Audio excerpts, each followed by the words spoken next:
dore urukundo rwatumye apfira, ibyaha byanjye bihamba mu mva, maze arazuka ngo amuze nase, nagaruka nzamushimira ibyo.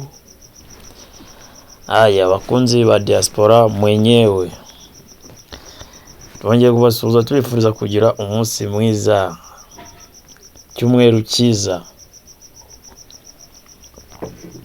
Tuba tuje mu gakiza, tuba tuje twiyizira mu gakiza niko bigenda. Anyway, ko nabonye M23 eske koko hari ahantu iri ngombwa ngo ihave niri buhave? Emirare kurara myanzuro iri mu Busuwisi kwitoroshye mwabagabo. So urumva muri ibiganiro byari bikomeje muri Katari, ariko biza gukomwa mu nkokora n'intambara ya Iran. So barabyimura, byari ibya hagati ya RDC na M23. So ibyo by'amahoro uribuka ko bahise banashyiraho CCRF, nubwo Kinshasa itayubahirije. Kinshasa ntiyayubahirije kuko nubwo bari muri mu biganiro by'amahoro mu Busuwisi, Kinshasa iregwa yuko irimwo irasa minembwe bikomeye. Anyway, urumva kuko ibiganiro byari ngombwa ko bibera Doha, intambara ya Iran irimwe kirasa Qatar ahantu hose, bikomwa mu nkokora. N'icyo gihe barabifata babijyana mu Busuwisi, aho barimo bacoca amagambo muri no misi hahiye hakongonyotse. Bwana mina kwambia, aho nabonye mu myanzuro igikakaye barimo bafata, nukuba ngo na Rubaya ari ngombwa yuko M23 igomba kuharekura. Rubaya murayibuka ko na gace gakungahaye ku mabuye, na gace gakungahaye ku mabuye cyane, hari ikirombe gikomeye, ari nacyo niba mubyibuka neza ariho Wiringoma yarasiwe yagiye gusura umuvandimwe. Niho yarasiwe muri za Rubaya, mu gace ka Rubaya. Gusa ntabwo yari ari mu kirombe mwimbere arimo acukura, ahubwo yari ahegereye. Ni ikibaya gikomeye cyane, ikirombe gikomeye cyane. Ntekereza ko munibuka neza yuko Felix Antoine Tshisekedi yageze abwira USA ati ariko mu byo nabahaye mwibuke neza ko na Rubaya irimo, ari nabwo hataciyeho n'imisi mike afande Wiringoma arahagwa. Rest in peace my friend, quickly. So nibyo rero abantu barimo baribaza, se Rubaya itangazamakuru bikomeye, abanalize bakomeye, so abanyabwenge ku isi bagiye bakomakomeye barimo baribaza M23 ni gute ishobora isubwo yabyemera kurekura Rubaya, kandi Rubaya nimba aribo bayikotorora nyirizina hakaba hava amabuye angana kuriya. So sitwatinya kuvuga yuko yaba ari yatunze M23. None zubwo baharekura bagatungwa n'iki? Nago mbyumva. Harimo nuko no mu yindi myanzuro yabayeho nuko ngo airport Goma nayo igomba kuba open, igomba gufungurwa. So ako numva bitoroshye my friend. Then bakaza banongeraho yuko ngo M23 igomba kurekura kila udongo ya Fachibeto. Eske inawezekana? Inawezekana? Namwe mumbwire koko birashoboka? Nibitambo byaguye hariya, ntacyo mbijeje ko yaharekura, nta nubwo ishobora kubyemera. Sibwo ubundi twavuga yuko yaba yararwaniye iki? So abafaransa ni ibintu bya distreri barimo baradistrera nyine tu Felix Antoine Chilombo wa Mulumba, barimo barakudistrera tu. Niko mbyumva. barimo barakudisterera biriya nyine tuba abafrasa niko babayeho. Muribuka ko natwe 1994 batatubaniye, so bagize uruhare muri runakomeye runini cyane muri jenoside yabaye 1994 mu Rwanda yakorewe abatutsi. So urumva rero bariya n'ubundi n'ukugenda tu baracobekereza ahantu hose, kuza bivugisha muri meeting press conference nk'iri iri kubera Suisse ngo Felix Antoine Chilombo asubirane Rubaya.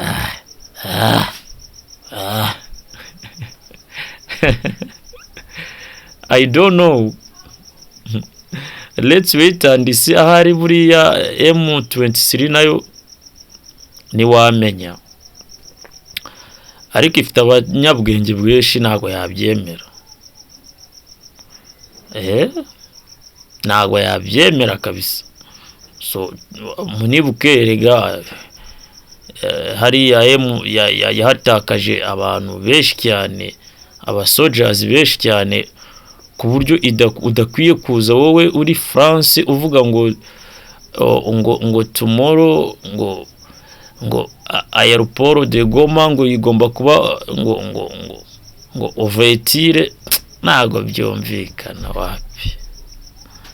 wapi kabisa. Noneho ukaza ukongera ukatubwira ngo Rubaya ngo M23 ngo you must release Rubaya. Ibyo se babirya muki? Ibyo babirya muki? Ntago bishoboka. Nanjye burya reka nkubwire, nakoze ibitendo nk'ibya M23 ku byo yakoze hariya kugira ngo ibashe gufata hariya ahantu hose. Ntago nanjye ari nje wambwira ngo release kuki? Wowe se uko wowe nka Felix Antoine Chilombo harwanyuka wafata nawe ukayisubiza. Ibyo bintu nta kintu bivuze, ni ibintu byo kudisterere tu Felix Antoine Chilombo, kuko yo ubundi yo mujya gukemura ikintu neza nyirizina mwagakwiye kuvuga ngo nishyirwe tuvuge igira ijambo rikomeye, nishaka ukinagirwe na abari nayinagirwa byibura n'igisirikare cya RDC. Kuko nabonye ari nka hari ifite ifite ubunyamwuga mu byikora nyirizina kurenza na za FARDC za Wazalendo. So sinzi rero ukuntu waza ukavuga wowe uri umuzungu uri iyo ngiyo mu office agiye atandukanye yo hakurya za Bulaya, bana tunasema immediately kunare za salamu brother, mimi nakwambia haiwezekane, ntago byakunda immediately kuki?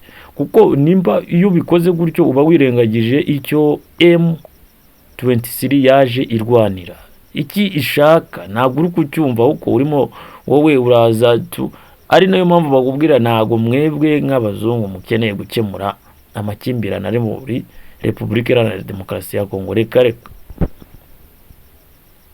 Jesiko mbibona ntago mwebwe mushyigikiye yuko aho kamahoraza, kuko muyashyigikiye mwagenda every side mugakoraho, ubundi mugahuza abantu neza, kandi buri wese mukumva ikibazo cye, buri ruhande mukumva ikibazo cyawo. Se uragenda wumva uruhande rwa Kishasa, uri ku ruhande rwa M23 ngo ni nyeshyamba, ubwo suragikemuye.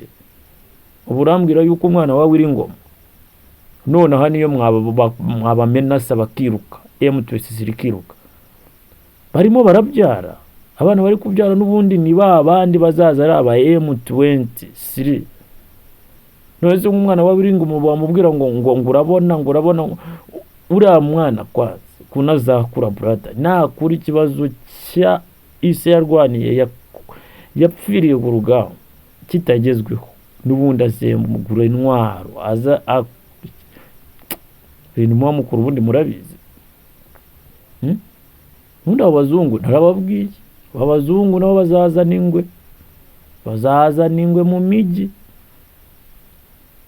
Oh yeah. So anyway, jewe nuko nico nifuzaga kubibwira my friends, my fans, my ingoramutima. I love you so much. So mwebwe mukore subscribe.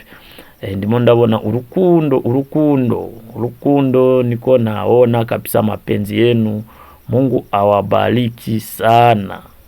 Wewe fanya tu subscribe, share, like, comment kusudi tuendelee kukuwa na shirikiana. Mimi hapa hauwezi kukosa good information, good breaking news, si ndio? Wewe tu fanya subscribe kusudi tuendelee kushirikiana. Hapa mimi diaspora mwenyewe hauwezi kukosa tu. Hauwezi kukosa kila yoyote ambao unatafuta, si ndio? Niko tu hapa kwa sababu yenu. Asanteni sana. Mungu awabariki.